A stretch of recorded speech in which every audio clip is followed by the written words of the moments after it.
വേദിയിലും സദസ്സിലുമുള്ള വിശിഷ്ട വ്യക്തികളെ, ക്ഷമയുടെ നെല്ലിപ്പല കണ്ടു നിൽക്കുന്ന നിങ്ങൾക്കേവർക്കും 79ാം സ്വാതന്ത്ര്യ ദിന ആശംസകൾ നേരുകയാണ്.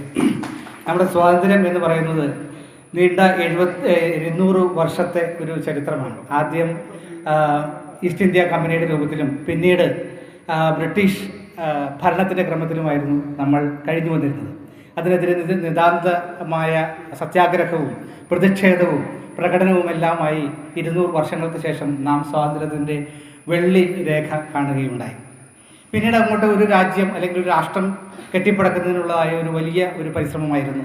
ഏകദേശം വിഘടിച്ചു നിന്നിരുന്നതായ ഏകദേശം 565ഓളം നാട്ടുരാജ്യങ്ങളെ സർദാർ വല്ലഭ് പട്ടേലിൻ്റെ നേതൃത്വത്തിൽ സംഘടിപ്പിക്കുകയും അങ്ങനെ ഇന്ത്യ എന്ന് പറയുന്ന ഒരു വലിയ രാജ്യം ഉടലെടുക്കുകയും ചെയ്തു. രാജ്യാതിർത്തികൾ മായുകയും രാജാവിൻ്റെ അധികാര കസേരയിൽ നിന്ന് രാജാവ് നിഷ്കാസിതനാവുകയും ചെയ്തപ്പോൾ ആ രാജാധികാരം പകർന്നു നൽകിയത് ഇവിടുത്തെ ഓരോ ജനത്തിനുമാണ്. അങ്ങനെ നാം ഓരോരുത്തർക്കും കിട്ടിയതായ രാജാവിൻ്റെ അധികാരത്തിൻ്റെ പേരാണ് വോട്ടധികാരം എന്ന് പറയുന്നത്. അപ്പോൾ നമ്മുടെ ഇന്ത്യയിലെ ജനങ്ങളെ പ്രജകളായിരുന്നതായ രാജാവിൻ്റെ കീഴിൽ, നാട്ടുരാജാക്കന്മാരുടെ കീഴിൽ പ്രജകളായിരുന്ന അടിമകളായിരുന്ന ഈ നാട്ടുകാർക്ക് ആ രാജാവിൽ നിന്ന് കിട്ടിയതായ അധികാരമാണ് നമ്മുടെ വോട്ടധികാരം എന്ന് പറയുന്നത്. ആ വോട്ടധികാരം എന്ന് പറയുന്നത് ഇവിടുത്തെ സയൻറ്റിസ്റ്റായാലും പണ്ഡിതനായാലും പാമരനായാലും ജഡ്ജി ആയാലും പ്രധാനമന്ത്രി ആയാലും ഒരു വോട്ട് മാത്രമേ ഉള്ളൂ. പഠനത്തിനനുസരിച്ച് അധികാരത്തിനനുസരിച്ച് വോട്ടിൻ്റെ എണ്ണം കൂടുന്നില്ല. ആ വോട്ടധികാരത്തിൻ്റെ ആ ശ്രേഷ്ഠത മനസ്സിലാക്കിക്കൊണ്ട് ആ വോട്ടവകാശം വിനിയോഗിക്കുക എന്നുള്ളതാണ് നമ്മുടെ ഓരോരുത്തരുടെയും ജനാധിപത്യത്തിലെ നമ്മുടെ കടമ എന്ന് പറയുന്നത്. ജനാധിപത്യത്തിൽ പൗരന്മാർ മാത്രമേ ഉള്ളൂ, പ്രജകളില്ല എന്നുള്ളതാണ് യാഥാർത്ഥ്യം. നാം മനസ്സിലാക്കേണ്ടതാണ്. രാജാധികാരം പോകുന്നതോടുകൂടി പ്രജകളിൽ നിന്നും ഓരോ വ്യക്തിയും പൗരനായിട്ട് മാറുകയും ആ പൗരന് വോട്ടധികാരത്തോടൊപ്പം കിട്ടിയതായ മറ്റൊരു ശ്രേഷ്ഠമായ ആ കാര്യമാണ് അവൻ്റെ പൗരാവകാശം എന്ന് പറയുന്നത്. ആ പൗരാവകാശത്തിൻ്റെ കൈപ്പുസ്തകമാണ് ഇന്ത്യൻ ഭരണഘടന എന്ന് പറയുന്നത്. ഭരണഘടനയിൽ വിഭാവനം ചെയ്യുന്നത് ഈ ഇന്ത്യ മഹാരാജ്യത്ത് ജീവിക്കുന്ന ഓരോ പൗരൻ്റെയും അവകാശത്തെക്കുറിച്ചാണ്. ആ അവകാശങ്ങളുടെ കാവൽക്കാരായിട്ടാണ് നമ്മുടെ ഈ രാഷ്ട്രപതിയും അതോടൊപ്പം അത് സംരക്ഷിക്കുന്നതിനായിട്ടാണ് ഇവിടെ കോടതികളുമുള്ളത്. കോടതി ജീവനക്കാർ എന്ന നിലയ്ക്ക് നമ്മുടെ കോടതികളിലേക്ക് കടന്നു വരുന്നതായ ഓരോ പൗരനും അവൻ്റെ അവകാശങ്ങളും അവൻ്റെ കാര്യങ്ങളും സംരക്ഷിക്കുന്നതിനുള്ളതായ ഒരു കൂട്ടാളിയായിട്ട് യോജിച്ച് നിൽക്കുവാനുള്ള കടമയും ബാധ്യതയും നമുക്ക് ഓരോരുത്തർക്കുമുണ്ട് എന്നുള്ളതായ ബോധ്യം നമുക്ക് ഉണ്ടാകേണ്ടതാണ്. പക്ഷേ നമ്മുടെ അധികാരത്തിൽ കവർന്നെടുത്തുകൊണ്ട് വോട്ടവകാശത്തിലൂടെ ഭരണത്തിലേറുന്നതായ ഓരോ വ്യക്തിയും ഈ പൗരന്മാരെ അടിച്ചമർത്തി അനുസരണയുള്ള പ്രജകളാക്കി മാറ്റുവാനാണ് ശ്രമിക്കുന്നത് എന്നുള്ളതായ ബോധ്യവും നമുക്കുണ്ടായിരിക്കണം.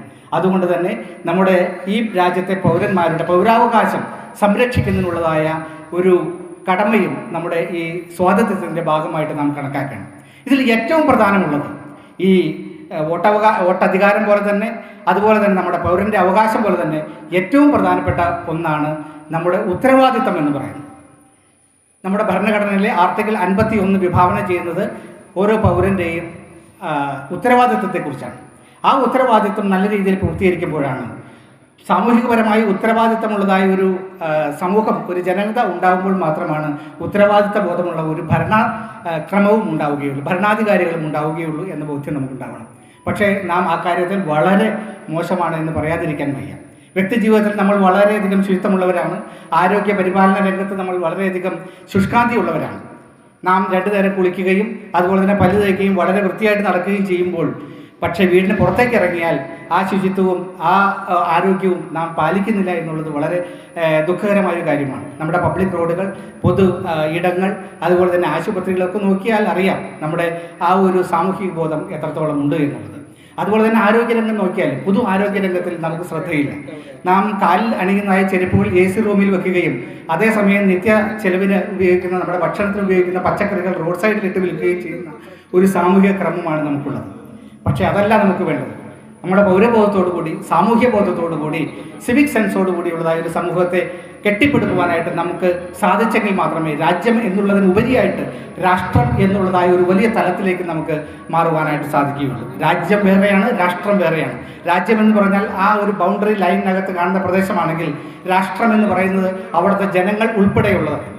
നമ്മുടെ ഈ ബഹുസ്വരതയെയും നമ്മുടെ ഈ നാനാത്വത്തിൽ ഏകത്വത്തെയും നമ്മുടെ സംസ്കാരത്തെയും ഉൾക്കൊള്ളുന്ന ഒരു ജനതയായിട്ട് നാം മാറുമ്പോൾ നമ്മുടെ രാജ്യം രാഷ്ട്രം എന്ന ഒരു വലിയ സങ്കല്പത്തിലേക്ക് മാറുകയും അങ്ങനെ സ്വാതന്ത്ര്യത്തിൻ്റെ വലിയൊരു തലങ്ങളിലേക്ക് നമുക്ക് പോകാനായിട്ട് സാധിക്കും.